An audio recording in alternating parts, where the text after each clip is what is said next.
Alright, so here we are with another daily upload, a look into pauldrons, a look into shoulder armor, and the connection between arm armor and chest plates, or chest pieces, or however your main torso is armored. So, over the last week of Adventures in Cardboard, I got asked this question so many times. Essentially, I need some upper arm / shoulder armor, but I don't know what to make. It's way more common than I thought, but really, I've seen this over and over again from all of the different people. Chest pieces get made first, because that's the place where most people get tagged, and then people move on to gauntlets, forearm armor, or upper arm armor.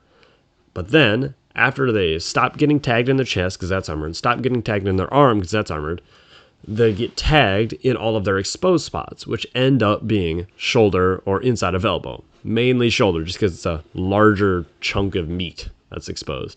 And so lots and lots of people came up to me, because I have some pretty impressive pauldrons, asking, what should I do? How should I armor this? And so that's the point of this video.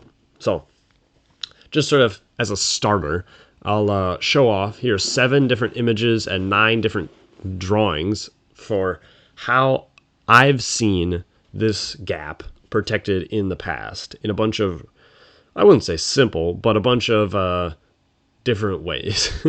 So we'll start off explaining this one first, because this is the oldest set of armor here. These 3 were literally pictures from the last week that I just did, week 1 of 2022. But this one is from 2014 or something. It might be 8 years old. Very, very old set of armor, because it was one of the first ones I ever made. I think this might actually be one of my first sets of armor I ever made. And as you can see, there is a massive gap between the chest piece and the upper arm armor. It's a huge, huge hole, and this thing is sort of just sitting on top between those 2 pieces. It really doesn't do a very good job of protecting this huge gap of my chest and upper arm, but it's still there. So attacks that come sort of from the top, or perhaps a few from the front, get blunted by this piece of armor. So even if it's not very good, it's still better than nothing.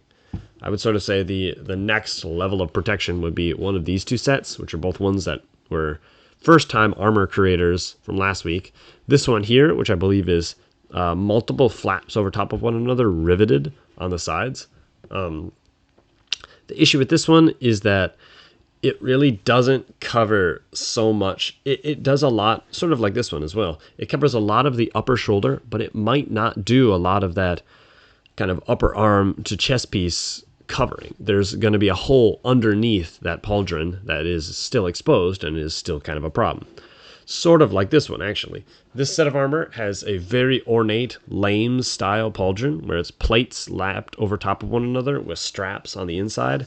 And then there's a gauntlet underneath it, but again, front and back, there's still gaps, and if you raise your arm, there's nothing underneath it, so there's a gap there as well.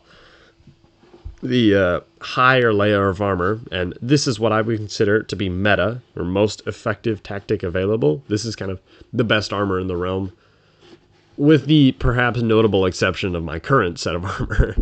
But it's these big pieces, sort of like these as well, I guess, but this one is a quarter sphere. So it's 2 straps kind of taped at a 90 in a sphere, and then another one like that, and then plates pressed into either side.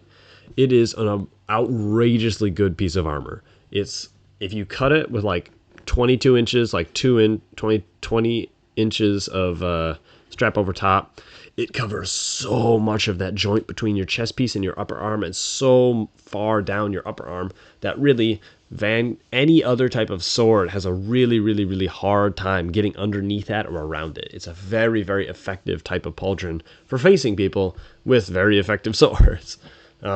This is sort of a extremely simplified version of that, with, instead of being 5 plates, this is just 2. It's 1 strap over, or 1 plate over top, and then 1 plate sort of printed out, sort of semicircle style. And just, again, strapped at the top. You poke 2 holes in, and then you run a strap through and tie it at the top. Mostly for flexibility reasons. You can use staples. I think this one's stapled on, but I just get so worried when you move your arm up too high that it's just going to rip off, and straps will prevent a lot of that. This does a pretty darn good job of protecting this nice, pretty far down your upper arm, so you don't really have to worry about outside blows from the upper arm, and it does a pretty good job of protecting your upper shoulder. Well, really good job, actually. But again, there's still gaps. The way this one is built, it just does a worse job of protecting that sort of inner triangle there when you raise your arm than this set does. And then this set is sort of just in a class of its own. It does an outrageously good job of protecting because it's unironically just a tube. There's a hole at that end and a hole at that end, and it's just a tube straight through to the other side.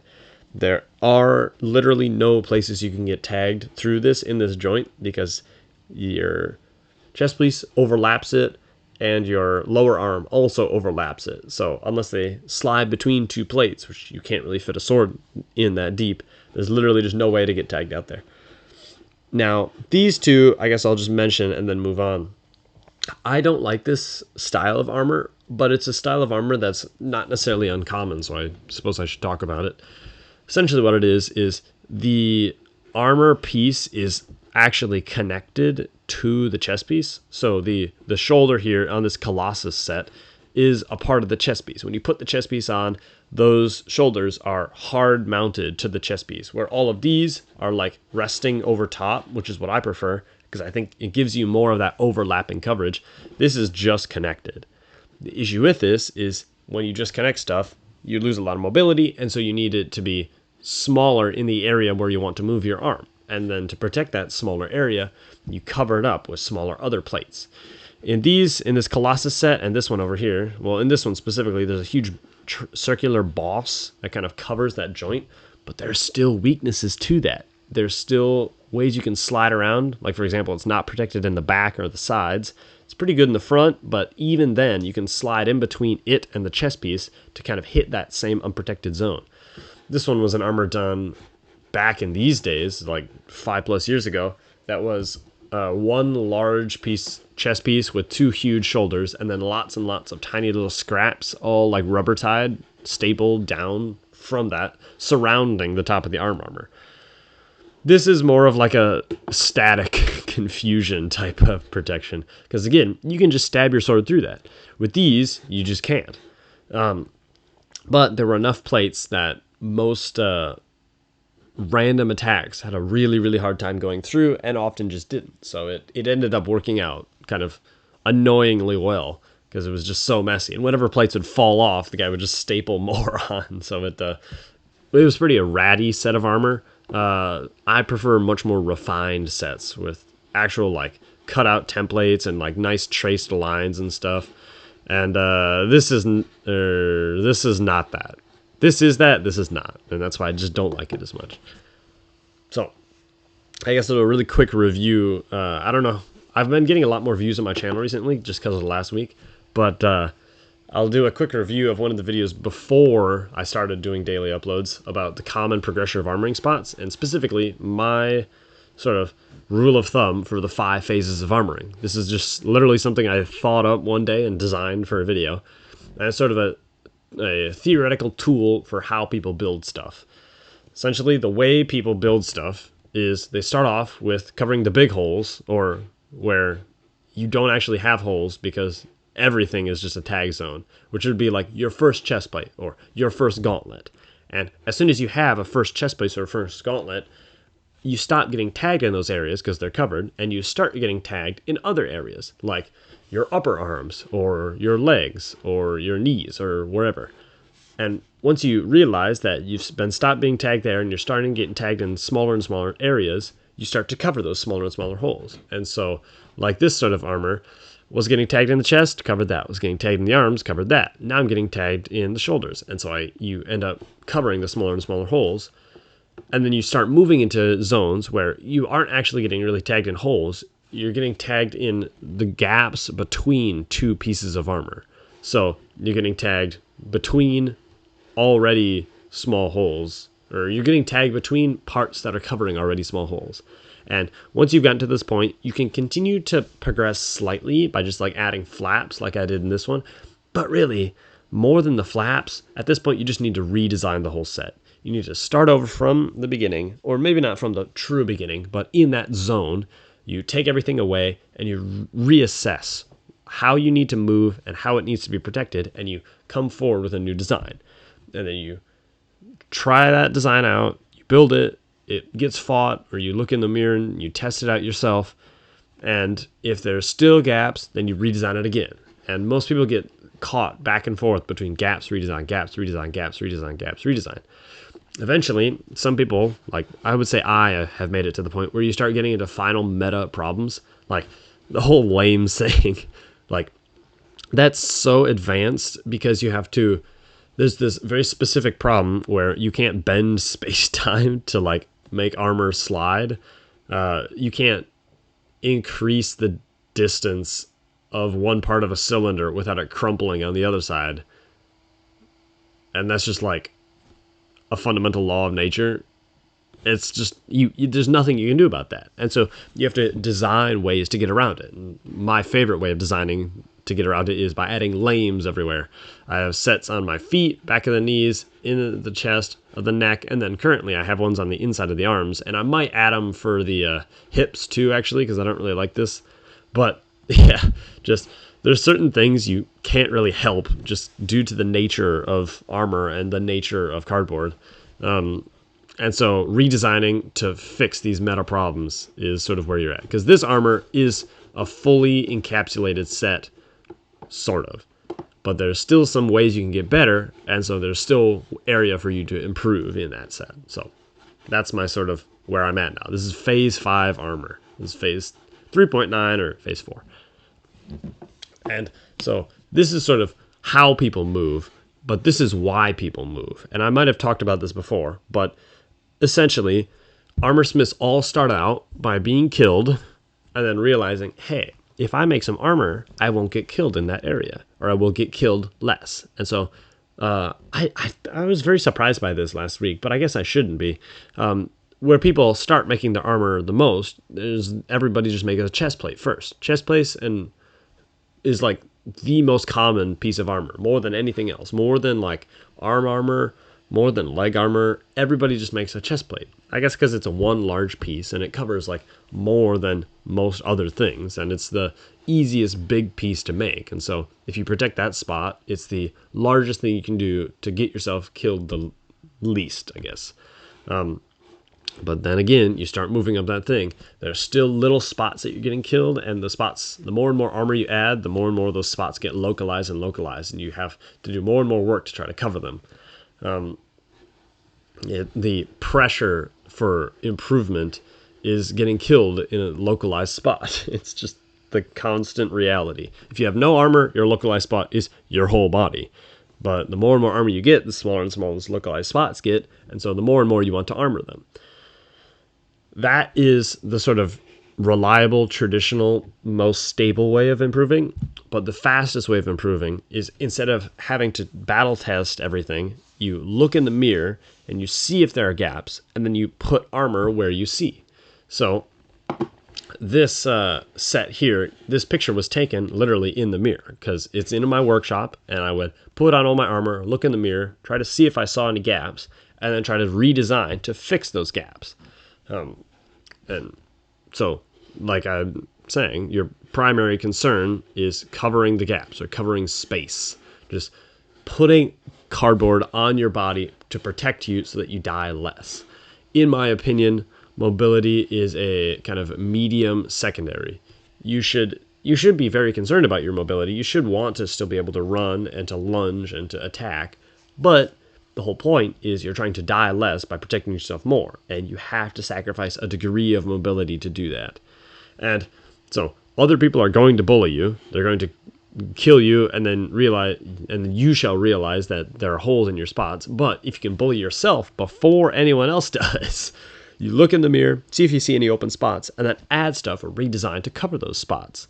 You start to move up the phases of armor into gaps, redesign, gaps, redesign, gaps, redesign, and then you finally hit phase 5 meta problems.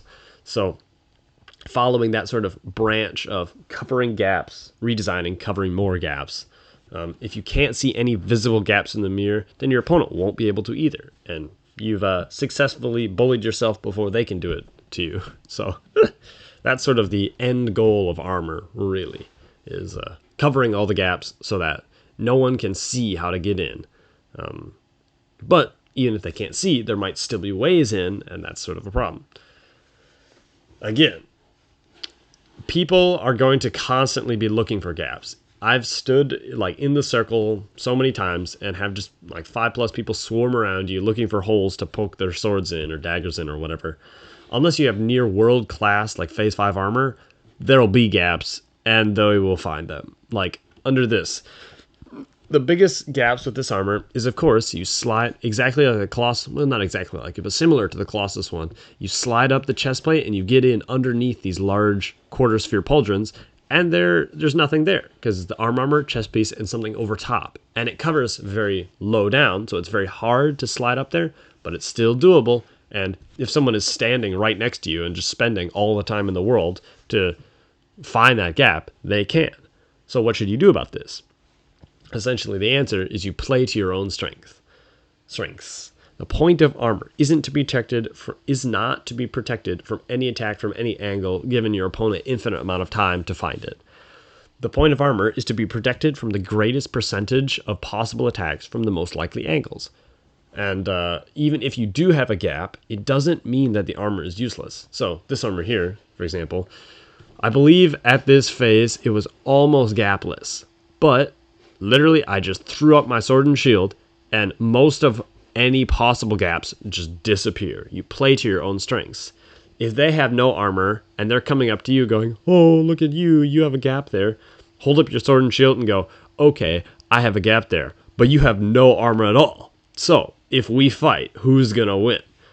The point of armor isn't to completely protect you. It's to protect you more than you would be without it. Even 1% more armor protection, even little itty bits that make the gaps smaller in between other large plates, will protect you more than if they weren't there.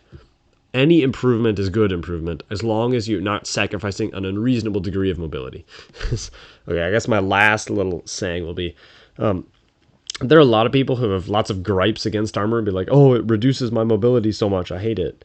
Well, the thing is that not all armor does that. Bad armor does that. And if you're not good at making armor, then all the armor you make will do that. And the only way to get better at making armor is by making a lot of it and then improving, or getting help from somebody else, which is what the counselors are all for. But just always be trying to improve with the understanding that what you're making right now probably is bad, and like there's probably a lot of other people out there who are making armor better than you, but that's okay because your armor is better than it was before, and that means you are a better fighter than you were before, which is the whole point of it. It's the entire reason why it's done. And with that, that's it for me today for another daily upload. As always, Adventures in Cardboard, here's their website, Instagram, and YouTube. Today, instead of promoting one of the pieces of their merch, I'm actually just going to promote my Instagram. I've been trying to do these like black and white little images of different sets of armor people have sent me. These are different pictures of people I've known throughout the years. And I've been doing a white background, tracing them out in black and white. I haven't done many of these recently because I've been so busy with daily uploads and just other shenanigans, but I'd love to get back into them.